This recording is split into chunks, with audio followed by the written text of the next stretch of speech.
Sementara itu, calon gubernur DKI Jakarta Agus Harimurti Yudhoyono siang ini menyambangi tempat penampungan sementara Pasar Senen, Jakarta Pusat. Ia berencana untuk merevitalisasi pasar yang menurutnya menjadi salah satu ikon kota Jakarta. Kedatangan Agus disambut dengan antusias para pedagang di pasar. Ia menyusuri tempat penampungan sementara 1 hingga 3 di kawasan Pasar Senen, Jakarta Pusat. Sebagian besar pedagang mengeluhkan harga sewa yang mahal dan meminta Agus menurunkannya jika ia terpilih menjadi gubernur.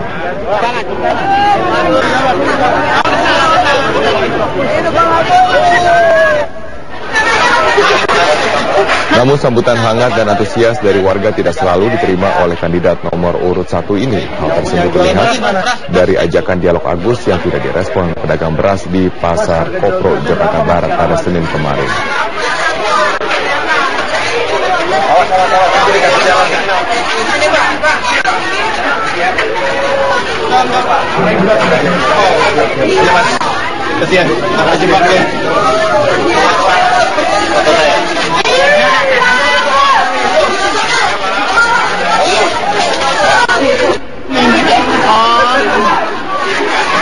Kalau begini mau. Kenapa emangnya Pak kalau nomor 1? Nomor 1 kenapa? Kalau nomor 1 kenapa? Kalau nomor 2 emang kenapa Pak? Kalau nomor 2 kenapa?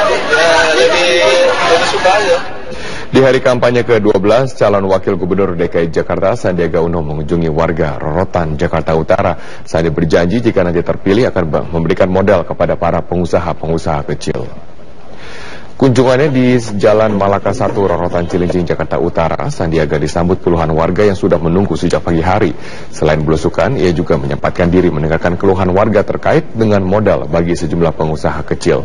Sandi berjanji jika nantinya terpilih dalam Pilkada DKI Jakarta, ia akan memberikan modal kepada para pengusaha kecil sehingga dapat membuka lapangan pekerjaan baru di wilayah tersebut. Semua Pak Dery minum jamu juga. Jamunya tadi. Badan Pengawas Pemilu DKI Jakarta terus mengawasi banyaknya akun media sosial yang tidak resmi yang berisi kampanye Pilkada DKI Jakarta. Maraknya akun media sosial liar yang menyudutkan pasangan cagup dan cawagup dinilai sangat meresahkan warga Jakarta. Bawaslu DKI Jakarta bekerjasama dengan kepolisian dan Kementerian Kominfo saat ini sedang mendalami munculnya akun-akun media sosial tidak resmi yang menyudutkan pasangan calon gubernur dan wakil gubernur DKI Jakarta. Jika terbukti melakukan kampanye hitam, Bawaslu menegaskan akan menghapus akun-akun medsos liar tersebut. Ketiga pasangan calon gubernur dan wakil gubernur DKI Jakarta masing-masing sudah mendaftarkan akun media sosial resmi mereka untuk berkampanye. Komisioner Bawaslu DKI Jakarta Muhammad Jufri mengatakan, meski hingga kini belum ada kampanye hitam di medsos, namun di luar akun-akun tersebut banyak akun yang tidak resmi yang menyebarkan virus kebencian untuk menyudutkan pasangan calon tertentu. Karena yang boleh melakukan kegiatan kampanye itu adalah tim kampanye pasangan calon. Nah, apabila ada masyarakat yang melakukan media sosial, melakukan kegiatan kampanye, maka itu dilarang. Akan kami menelusuri dan kami tutup akun itu kepada kerjasama dengan Kominfo untuk menutup media-media sosial itu. Nah, bagaimana kalau dia melakukan kebencian, memfitnah, black campaign dan sebagainya, maka itu juga akan kami menelusuri bersama dengan pihak kepolisian siapa pelaku yang membuat kebencian, black campaign, penghasutan, provokatif. Nah, itu akan kami tindak kepada bersama dengan kepolisian dan kejaksaan. Memasuki masa kampanye, berbagai persiapan dilakukan KPU dan pasangan calon kepala daerah agar proses pilkada dapat berjalan dengan tertib dan juga damai, seperti pemeriksaan pelaku pengrusakan atribut. Panwasli Kabupaten Pidi Aceh memeriksa 2 orang saksi terkait aksi pengrusakan atribut kampanye di Desa Aron Kembang Tanjong, Kabupaten Pidi. Poin-poin yang menjadi bahan pemeriksaan yaitu pengrusakan alat peraga kampanye, pembakaran, dan penurunan bendera partai. Pihak Panwasli menegaskan tidak tertutup kemungkinan dalam pemeriksaan nantinya akan ada penambahan tersangka baru dalam kasus ini. Memasuki pekan kedua masa kampanye, calon gubernur Sulawesi Barat semakin gencar melakukan berbagai upaya untuk meraih dukungan masyarakat. Seperti calon nomor urut 3 misalnya, Ali Baal Masdar bersama relawan dan tim koalisi partai pendukung belusukan ke Pasar Sentral Majene untuk berdialog dengan warga. Sedangkan calon gubernur lainnya, Suhardi Duka, menggelar kampanye di lapangan Ranggas Majene, menyampaikan program pembangunan Sulawesi Barat.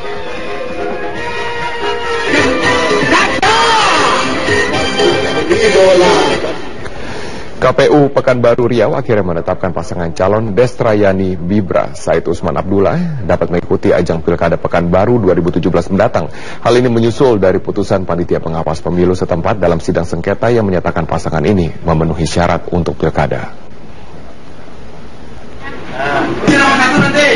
Setelah dinyatakan lolos dalam sidang sengketa pilkada, kedua pasangan calon yang diusung partai PDIP dan P3 langsung menerima nomor urut 5 dari KPU Pekanbaru Riau.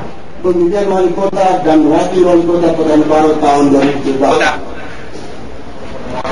Sebelumnya KPU setempat mendiskualifikasi kedua pasangan calon dengan alasan kesehatan.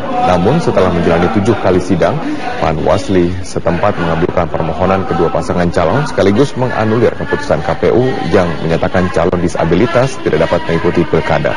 Dengan demikian, 5 pasangan calon wali kota Pekanbaru akan bersaing dalam pilkada Februari 2017 mendatang. Sementara itu hari ini calon wakil gubernur DKI Jakarta Jarod Saiful Hidayat kembali melakukan belusukan. Kali ini Kampung Bugis, Kembangan Selatan, Jakarta Barat menjadi lokasi yang dituju untuk mendengarkan aspirasi warga.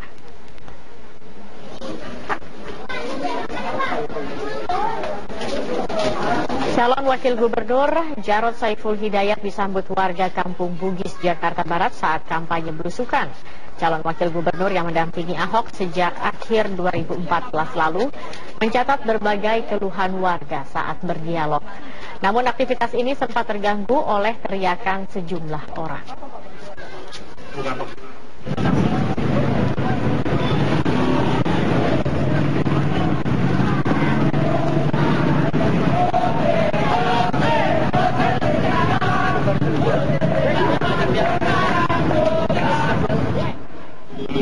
Mengetahui kedatangannya ditolak tidak menyurutkan niat Jarod, mantan wali kota Blitar ini justru mengajak pimpinan demo berdialog.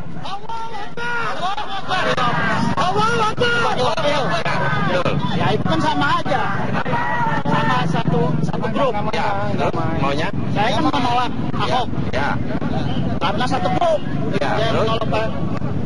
Pak, ini Pak, kami dilindungi undang-undang. Kemanapun saya boleh. Kalau Bapak menolak kasus seperti itu, Bapak kami bisa laporkan ke Bawaslu, masuk pidana Pak.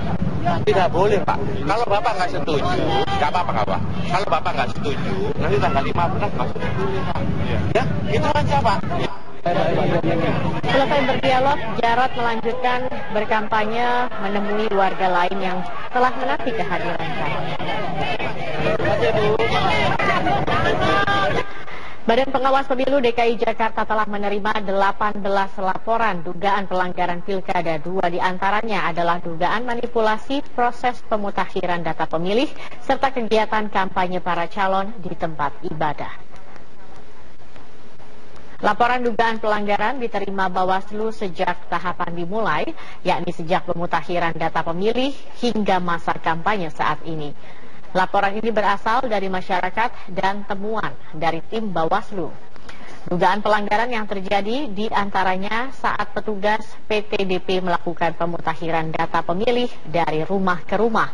Sementara dugaan pelanggaran pada tahapan kampanye, di antaranya para calon menggunakan fasilitas negara, kegiatan kampanye di tempat ibadah, serta curi start iklan kampanye di televisi. Meski demikian, Komisioner Bawaslu DKI Muhammad Jufri mengaku tidak mudah menelusuri dugaan pelanggaran karena harus memenuhi 4 unsur pelaporan ditambah keterbatasan waktu yang dimiliki Bawaslu dalam penyelidikan. Berapa pelanggaran kami sudah dokumentasikan kepada lembaga-lembaga lain. Ya, tapi kalau terkait dengan tindak pidana, sampai sekarang ini belum kita menemukan ada peristiwa pidana karena memang bukti dan alat syarat formilnya belum terpenuhi. Dalam melakukan proses penanganan pelanggaran itu hanya maksimal 5 hari. Ya, apabila laporan sudah diterima, maka waktu 5 hari itulah dimanfaatkan oleh Bawaslu untuk melakukan penanganan. Pemirsa, calon gubernur DKI nomor urut 3 Anies Baswedan hari ini belusukan ke pasar tradisional Pengadegan, Jakarta Selatan untuk mendengarkan aspirasi para pedagang. Sementara calon nomor urut 1 Agus Yudhoyono berinteraksi dengan warga di acara pengajian di Jakarta Timur.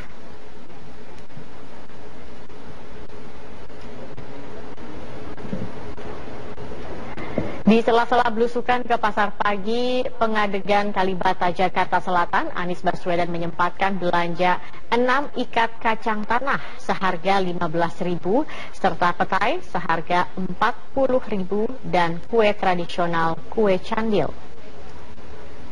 Dalam kesempatan ini, Anies juga mendengarkan keluhan para pedagang terkait minimnya modal untuk mengembangkan usaha.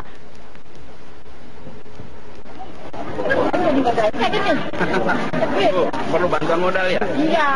Para pedagang itu semuanya. Saya dagang di sini 22 tahun. 2 tahun. Ibu modalnya berapa sekarang? Berapa ya? 3 juta. Bantuannya berapa? Buat bayar utang udah saya banyak.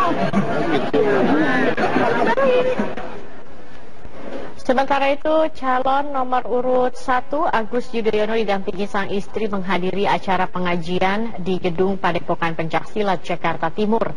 Selepas ceramah dari Habib Muhammad Syahab, Agus berpidato di atas panggung, memohon doa para peserta pengajian. Ya.